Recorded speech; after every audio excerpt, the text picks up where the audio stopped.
Where should I begin? I think it's best to start from the very start, but first, I want to express my gratitude to all the people here for their support. I want to thank everyone, whether you're going through a tough time, have caused pain, or have taken time to help others like me. I've been quietly observing this community for a while because I couldn't find the right words to express my pain. To be honest, I still struggle to do so. It's a weakness of mine, I suppose. 3 months ago, my life was quite good, or at least that's what I believed. I've been married to my wife for a decade, since we were both 22 years old. We tied the knot shortly after I graduated from college. She used to work as a waitress, and we started dating while I was still in college. I pursued a career in law enforcement and quickly moved up the ranks, eventually requiring me to travel a few times each year for my job. We were just starting to plan for our first child. My wife had her own pursuits, mainly taking care of our home, working a few days as a waitress, and enjoying various arts and crafts hobbies on the side. She had a creative spirit and was always engaged in artistic activities.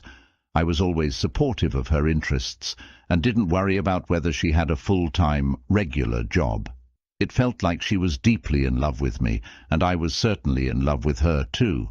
Otherwise, we wouldn't have decided it was time to start a family. On September 19th, 2016, I left for a conference on the West Coast. I gave my wife a goodbye kiss and reminded her I'd be back on the morning of the 24th, planning to stay overnight on Friday because of events lasting until the early evening.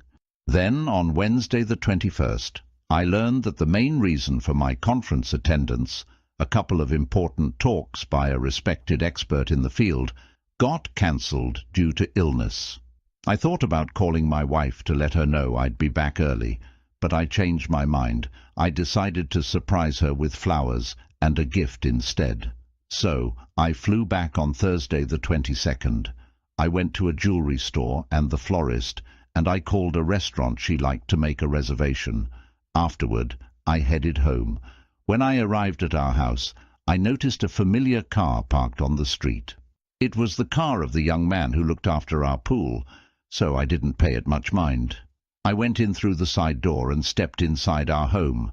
Right away, I sensed something was off. I heard a commotion from the other side of the house. In my head, I thought, the side door was unlocked. I can hear my wife making noises from the bedroom area, and there's a lot of movement in there. I quietly took my service pistol from my holster and made my way toward the open bedroom door. I'm not sure how far to go with this, but I suppose that a mod can clean things up if I do go too far.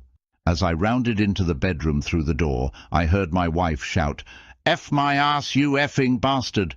and witnessed the pool boy mounting her from behind, with them both facing the wall at the head of the bed. Time slowed down, and I realized that this was no assault taking place, but that this was all consensual. I had my pistol raised, but thankfully I managed to lower it. I then walked back towards the side door and left the house. I called a fellow law enforcement officer, LEO, to come pick me up because I wasn't in a state to drive. Despite all the tough situations I've been in during my career, this was different. It left me incredibly shaken. When I first entered the house and heard the commotion, I left the flowers on the table and had my gun drawn. I did this to avoid alerting my wife to my presence. For over an hour, I didn't contact my wife. My colleague at the department helped me, telling her he didn't know exactly where I was but assured her that I was physically fine and would talk to her when I was ready. All I know about those days is that she tried reaching out to everyone she knew, getting more and more worried as time went on. On the 26th, I emailed my wife. I let her know that I had left the flowers for her, that I was filing for divorce, and that she should expect an officer to come to our house to collect department property, like firearms and my personal belongings, such as clothing. I ignored her replies. I also had the department change my phone number because her calls and texts were becoming overwhelming, and I needed to stay firm in my decision. I made sure everyone who needed my new number was informed. Interestingly, I had a month of paid leave that we had planned to use in December for a vacation to start a family. Plans were made and then broken, so the department allowed me to take that leave immediately. I left town for a month to get away from everyone and spend some time alone. I found this community while on a remote beach. I want to let you all know that the sadness, anger and fear that you've experienced, both now and in the past, served a purpose you didn't know about. You are my source of strength. Even though I may have appeared strong on the outside, deep down, I'm not completely strong. Many thoughts have crossed my mind since that moment in the bedroom doorway. These thoughts ranged from a sudden surge of anger and the urge to do something terrible, to profound sadness and hours spent examining myself, accompanied by feelings of guilt. My wife was not the same person I saw in that bedroom with the young pool boy, engaging in such a disturbing act. It was a behavior we never explored ourselves, and it was something I had no idea she was interested in. I questioned if I failed to meet her needs. She never explicitly asked for such a thing, nor did she drop hints, even though she was quite open about suggesting new things. Frankly, I never even considered doing something like that to her.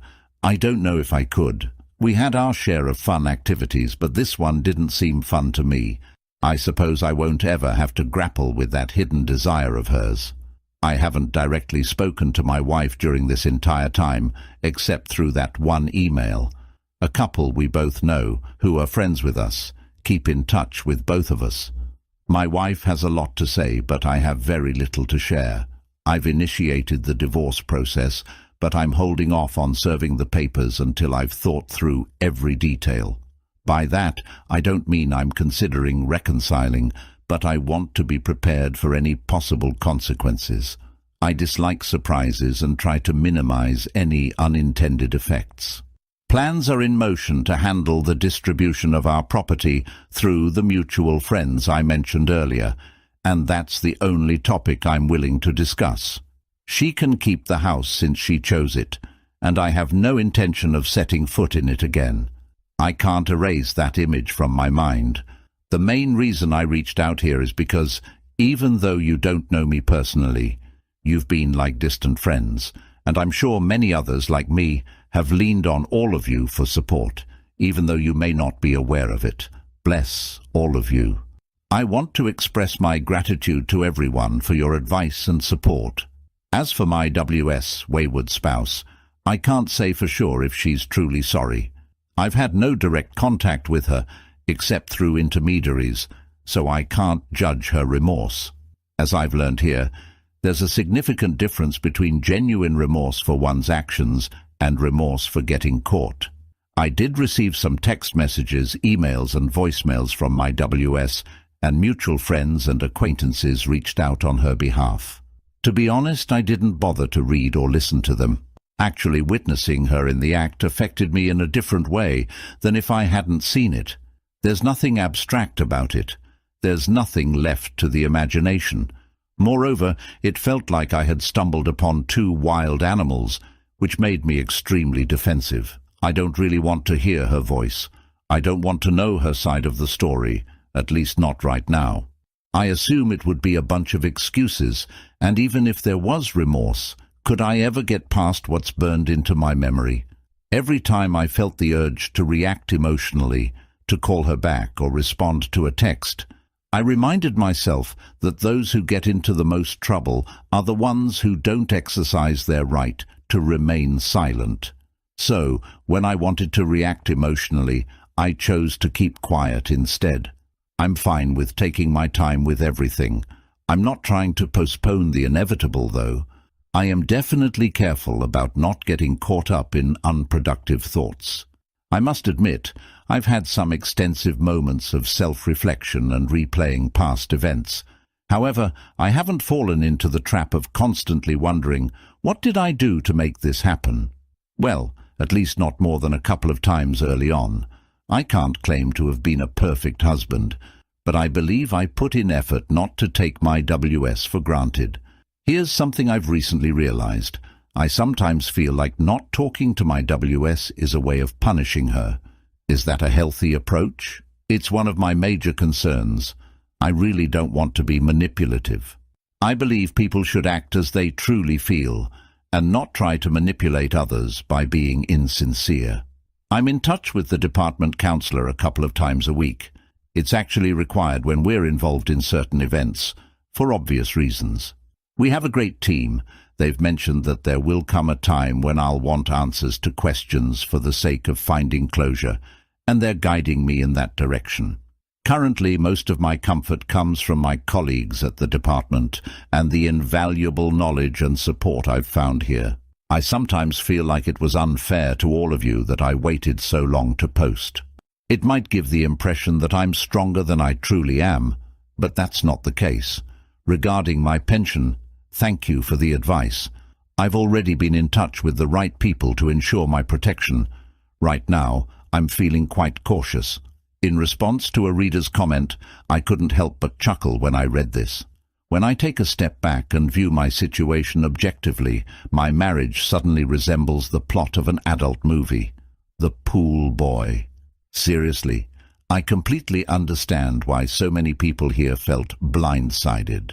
We went on with our lives, many of us never imagining that the person we loved deeply, the person we were unwaveringly loyal to, wasn't on the same page with us. I wish I didn't have to witness everything and could have found undeniable evidence instead. It's akin to witnessing a murder rather than having to prove everything afterward. Right now, I find it challenging to justify wanting any answers at all. It's comparable to dealing with a death. People often want to know why someone passed away at a young age or in a tragic manner, but if they knew the reasons, would it truly make a difference? I'm still in a stage where I'd like to find something positive in the answers I might receive. I can't quite imagine that happening. Emotions can be very unpredictable. I was standing by the window, looking towards downtown and thinking about my father. He was like Mr. Spock, not very emotional. If I scored a touchdown or made the honor roll, that was expected. If I misbehaved terribly, the most he'd show was disappointment. He'd ask things like, "What's the logical outcome of your actions?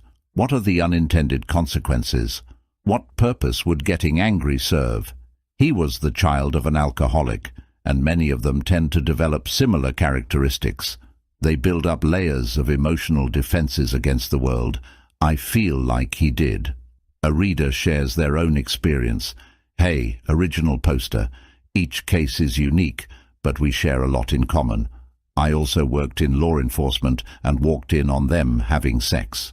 I left the apartment, finished the remaining 4 hours of my shift, and then went to my brother's place to sleep.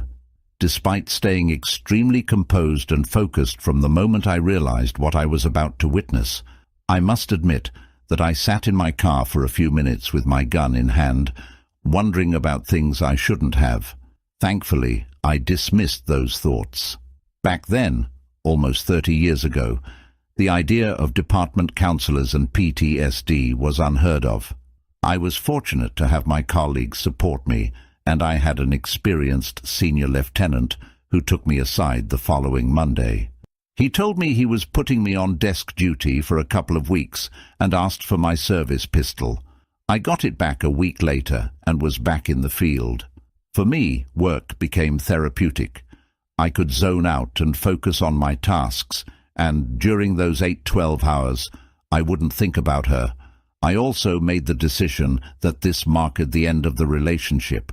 She attempted to talk to me, offering various reasons and justifications for what happened and why it shouldn't affect us. I made it very clear that I wanted to end things, and I never changed my mind. I'll come back later if you're still here, but my final piece of advice is to recommend engaging in physical activities that make you physically tired. It can help you zone out, sleep better, and generally feel more at ease. My ultimate advice is to use whatever resources your department provides. I suffered from PTSD directly related to what I witnessed, along with other experiences in the police force. I carried that burden into my current marriage, where it had no place at all, and now, for real this time, my final piece of advice concerning divorce and splitting assets. I understand you don't want the house, but make sure you're getting some equity from it. A 50-50 division of assets doesn't mean you get one car while she gets the other. It means you each get about half the value of the assets accumulated during the marriage. If she may have a claim on your pension, then maybe you could consider giving up your share of the house if she, in turn, forgoes any claim to your pension. The original poster comments, "The similarities are truly astonishing, especially hearing noises when entering the home, approaching the scene cautiously without drawing attention, witnessing the event with your own eyes, retreating from the situation without reacting impulsively, feeling an immediate emotional disconnection or a strange calmness, having no desire to ever return to that place, arranging for someone else to collect your belongings, both of us having about a decade of experience in our careers, feeling completely blindsided, which is unusual for those of us trained to notice verbal and nonverbal cues. How did we miss all of that? You know, I never really thought about hurting myself. I'm not sure if that's unusual or not. In the future, I may need to rely on you for support, if you're open to that. While many experience betrayal, it's rare to find a mentor who has gone through the same experience. I don't believe everything is completely settled in my mind just yet. There's still much work to be done. To everyone who mentioned the home, thank you. My fellow law enforcement officers have been more focused on my emotional well-being than practical matters. I might have acted impulsively regarding that. Edit. I'm looking at the time and date of the post. I don't usually attribute everything to a higher power, but I can't help but believe that everything happens for a reason, and your experience and the timing of your post means so much to me. It's remarkable.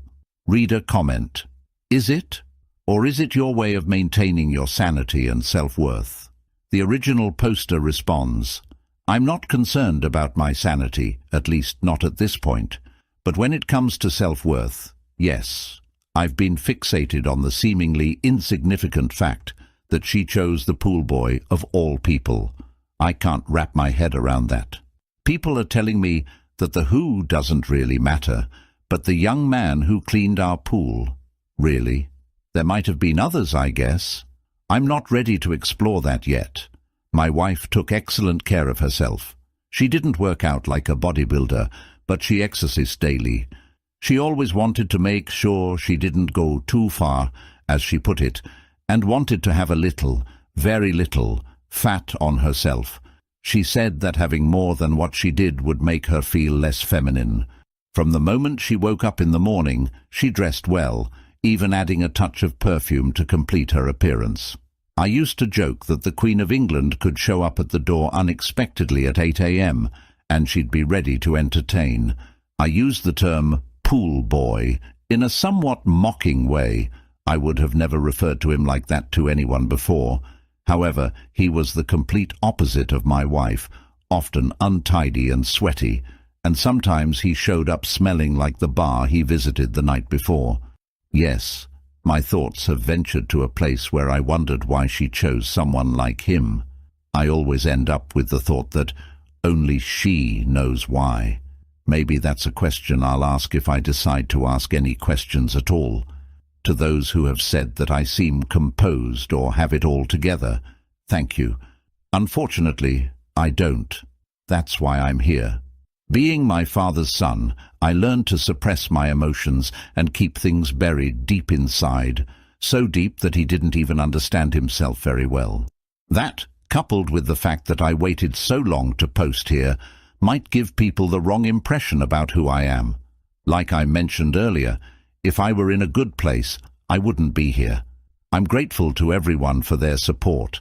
There are so many people here in pain, yet they pour their hearts into helping people they don't even know. It's truly remarkable. When I eventually overcome all of this, and I will, I'll find a way to repay the kindness that has been given to me. The plot thickens. My mother plays a unique role in this situation. She's like a mother to my WW, not in a physical or genetic sense, of course. My WW lost her mother during high school, and my mother filled that void. My WW called my mother this morning and revealed that she's been contemplating self-deletion for a while now.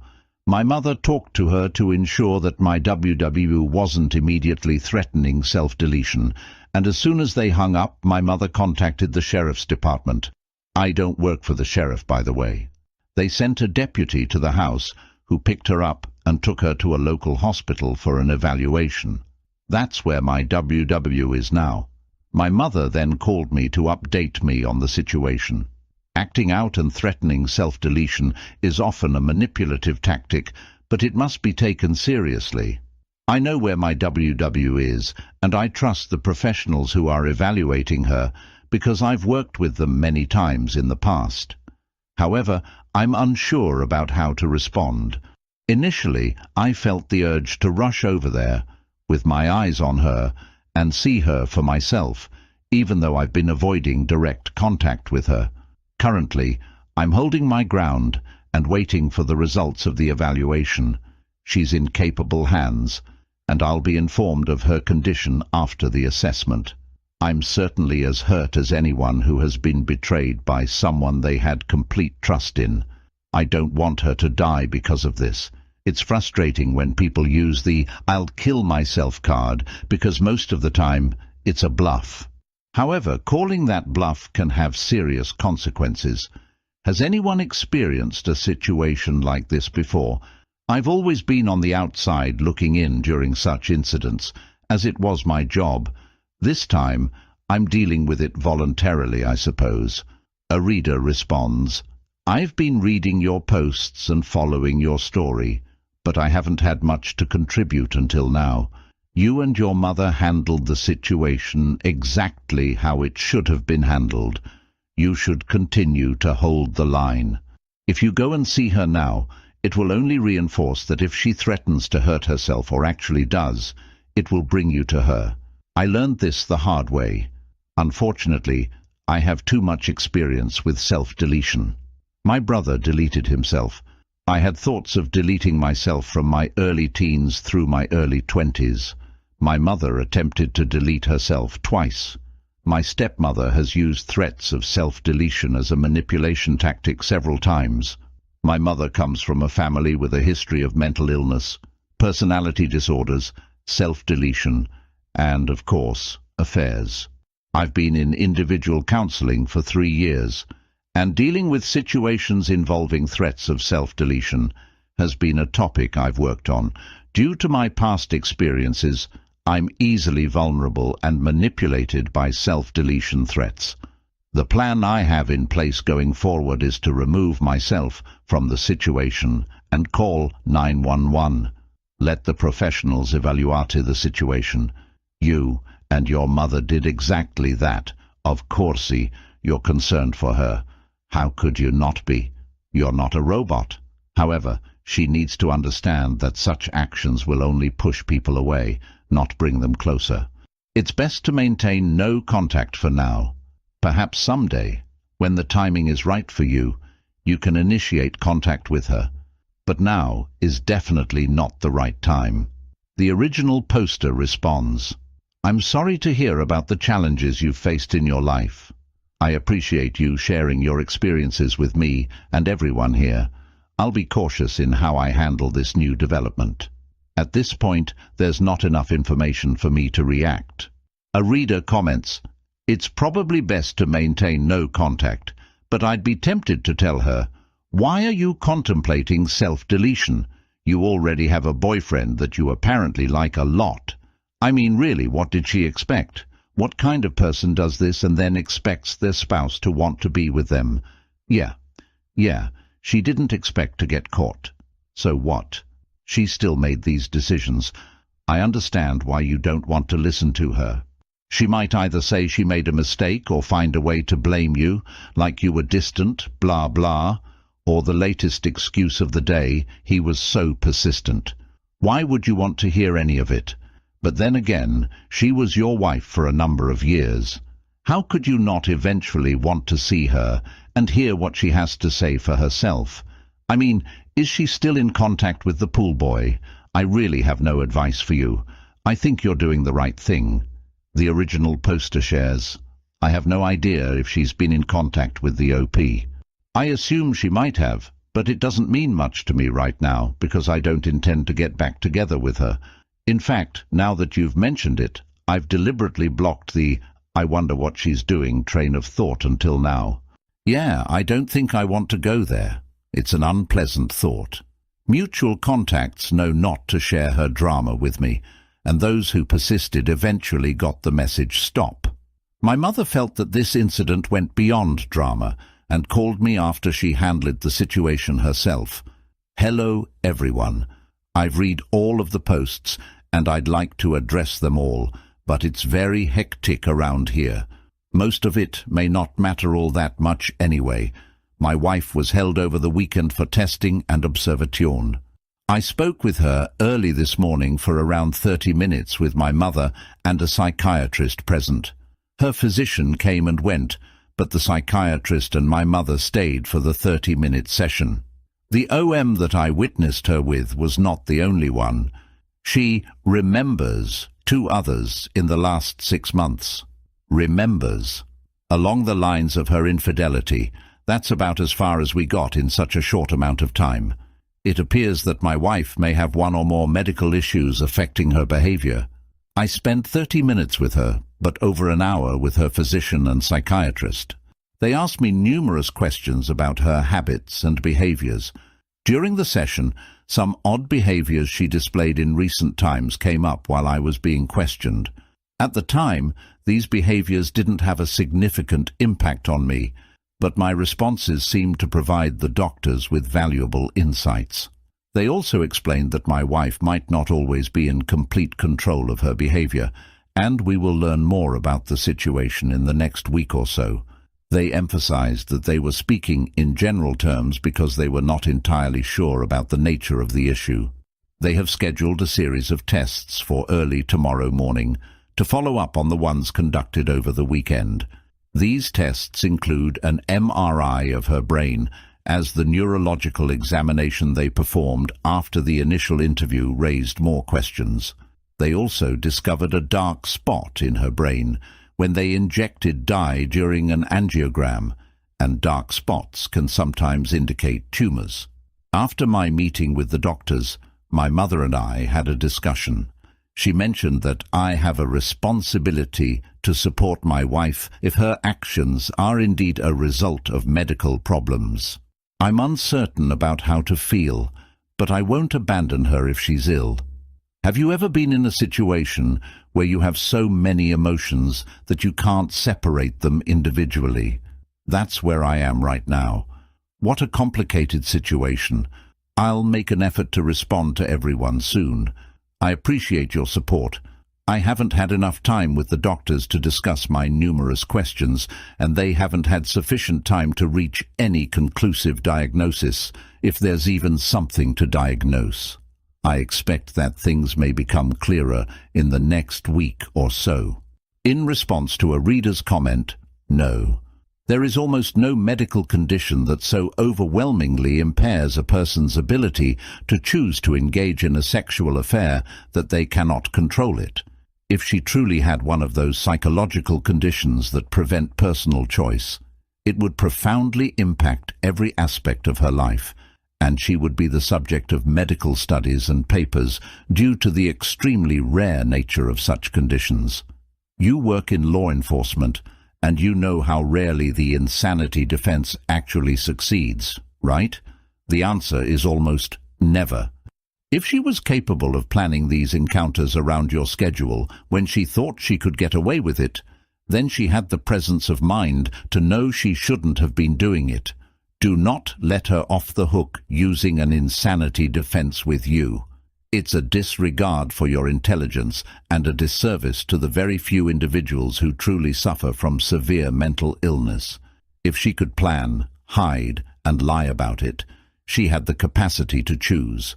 She may indeed have a mental illness or even a medical issue, but it didn't make her cheat on you multiple times. It didn't make her lie to you and hide it from you, keep the no-contact rule and continue with the separation. Original poster. One would think that her behavior would be strange all of the time, or at least often enough for me to observe suspect behaviors at times, if it were unintentional. Her already healthy libido had become quite more pronounced over the last year or so. But what man is going to suspect his wife when she wants more time in the sack with him? Even so, I can't remember a time when I turned her down. So many questions, yet so few answers at this point. Medically speaking, my wife is fine as well. I won't go into all the details, but after extensive testing and going through her medical records, the dark spot they found in her brain is most likely from a cheerleading accident during high school. It's almost certainly not the cause of her behavior. The experts work with probabilities, and they indicated that it was extremely unlikely that the spot they found had any effect on her personality. When presented with these facts, my wife gave up on all pretenses and opened up to me. What a week it's been. I'm utterly drained. We had a conversation yesterday evening, and it was heart-wrenching. She cried most of the time, and I was just numb. She confessed to being unfaithful 7 times over the last 8 months, with 3 different men, all casual encounters. The pool boy was a one-time event, which I witnessed. The other 2 men were an HVAC technician who came by for our yearly maintenance, and a person she met at a gas station. The pool guy and the gas station guy were isolated incidents. She doesn't even know who the gas station guy is. There were 5 encounters with the HVAC guy, who is married. I will be contacting his wife soon. My soon-to-be ex-wife, STBXW, is unaware of this, of course, and I doubt she cares. It appears that she didn't have an emotional connection with any of them. She said she wanted to be intimate with men who would treat her in a dirty way, believing I wasn't the type to degrade her as she desired, and these are her actual words. She's accurate about that. Although she was willing to provide explicit details, I declined because the memory of what I witnessed was distressing enough. I explained that I was open to role-playing but had boundaries regarding certain behaviors I wouldn't participate in.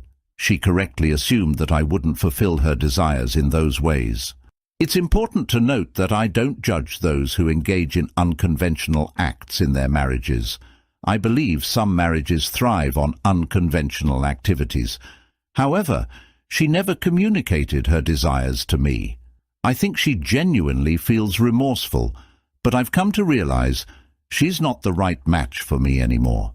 I believe she recognizes that I can't meet some of her needs, and if those needs are essential to her happiness and led her to be unfaithful, then she should find someone who can fulfill her desires. Essentially, I told her it's best for both of us to move on, and after some negotiation, she reluctantly agreed. While she claims to have used protection during each encounter, and the incident I witnessed supports her claim in that case, we've both been tested for STDs. The initial tests show negative results for any infections, but I'm still awaiting results from a couple of additional tests. I acknowledge that I should have gotten tested months ago, and it was a significant oversight on my part. We had many discussions, but I'll refrain from writing a lengthy post. If you have any questions, please feel free to ask. I feel indebted to everyone here for helping me through this challenging time. We've decided to proceed with an uncontested divorce. And just for fun, I'll add that I'm planning to take on the pool boy, the heating and air guy, and the gas station dude after the divorce. Joke, I have no intentions of doing anything of the sort. I'm heartbroken, but all I can do now is find humor, love those who support me, and spend time with my law enforcement family and the wonderful people here who have been by my side. God bless all of you. Reader, comment. I'm glad you're finding some closure in all of this. Can you share some information about what your wife was doing during the period when you had no contact with her? Did she make an effort to improve herself? Did she take any actions to show remorse or regret? If it's too difficult to answer, I understand. Original poster. These are excellent questions. I don't have complete information about what she was doing during that time. For all I know, she could have been having men over to our house, although I highly doubt it, considering my extensive network of law enforcement colleagues, some of whom frequent that neighborhood. I do know that she spent a lot of time with my mother, went to the gym daily, verified by witnesses who saw her there during their workouts, and spent time with a few couples who are our friends. Other than that, I didn't intentionally track her activities, so I can't provide more details. First and foremost, I want to make it clear that I'm not interested in reconciliation. That was never an option for me, especially after I witnessed the act of infidelity, which I found deeply abhorrent. If I hadn't witnessed it, and if it hadn't been so repulsive to me, I might have considered the possibility of reconciliation, but I can't say for sure. So, my questions were quite limited. What my soon-to-be ex-wife offered was everything I had asked for, and more. She openly admitted to her infidelity with multiple people and took full responsibility. As far as I know, she disclosed all the incidents and was willing to discuss the details of each encounter with me. Whether she withheld anything else is of no consequence to me, because I no longer see her as the woman I once loved. That person is gone, and there's no need for further examination. Importantly, she didn't place the blame on me. She acknowledged that I wasn't meeting her sexual needs, but she owned up to her part in it and expressed remorse, apologizing repeatedly. She has started individual counseling, IC, to understand herself, her motivations, and whether her actions were related to any psychological issues or simply personal choices.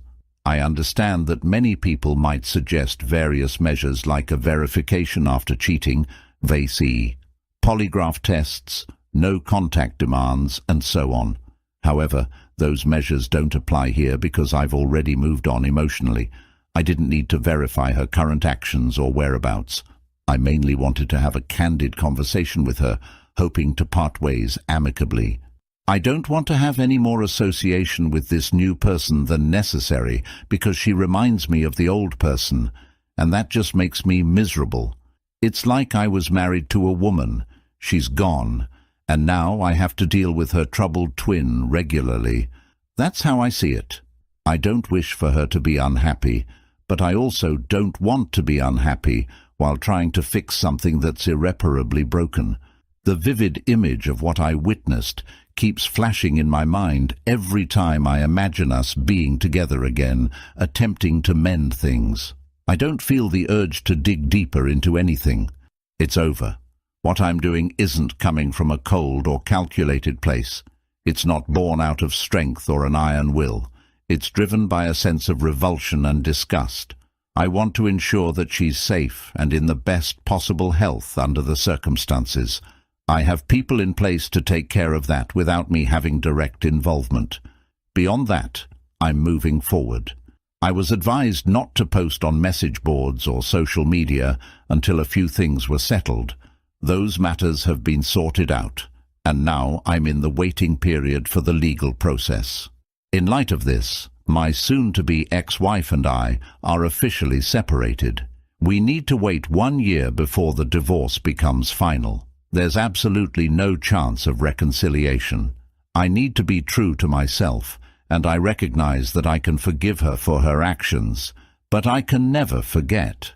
It wouldn't be fair to either of us to put in the effort for reconciliation when my heart and mind will never fully heal from this. She is currently taking antidepressants and attending counseling sessions as mandated by the court.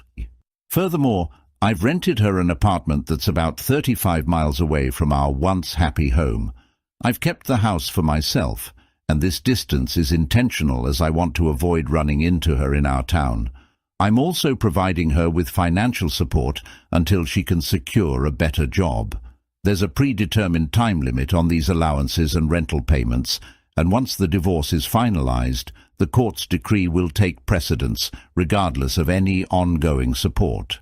She still remains on my health insurance policy, and she's a partial beneficiary on my life insurance policies until the divorce is officially finalized.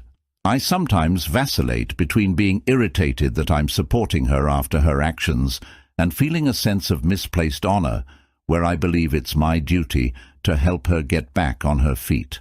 I've made it clear to her that I have no desire to communicate with her unless there are financial or health issues that necessitate my assistance. This boundary has been respected, and any indirect communication has gone through my mother, who, as I mentioned earlier, has a maternal role in her life as well.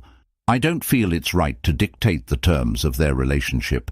She's going through a difficult time, and I can't help but feel some sympathy for her. I'm hurting too.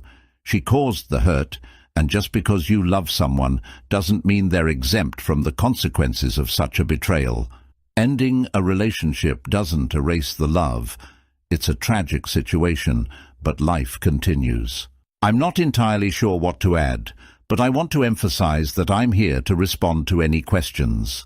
I consider this community an essential part of my healing process, and I also have a desire to pay it forward to help others going through similar experiences. I have great admiration and respect for all of you. Regarding future romantic relationships, I'm aware that I may encounter trust issues. Infidelity has a lasting impact. Before I even think about starting a new relationship, I'm focusing on finalizing the divorce, as being separated is not the same. Furthermore, I understand the importance of working on myself before seeking out a new connection. It wouldn't be fair to me or to them. I am actively seeking counseling to have an external perspective on my situation. Between my friends, family, and counselors, I believe and hope that I have that aspect covered. As for my STBXW, she made threats to self-delete herself, leading to her being taken into custody. Depending on the findings of the attending physician and psychologist, they may report to a judge who can then order treatment for the underlying issues. Since her medical condition wasn't deemed the sole cause of her depression and her threats were taken seriously, the judge mandated 6 months of counseling and a follow-up report. As we are legally separated, I have no right to know the details that don't directly involve me. I haven't had direct contact with any of my wife's affair partners, at least not that I'm aware of. I dread the possibility of such an encounter. However, in my professional capacity, I have my professional restraint to protect me from questionable behavior. I've imagined the scenarios many times, but I always remind myself that it's our wayward spouses who are the issue. Without their wandering, there would be no affair partners.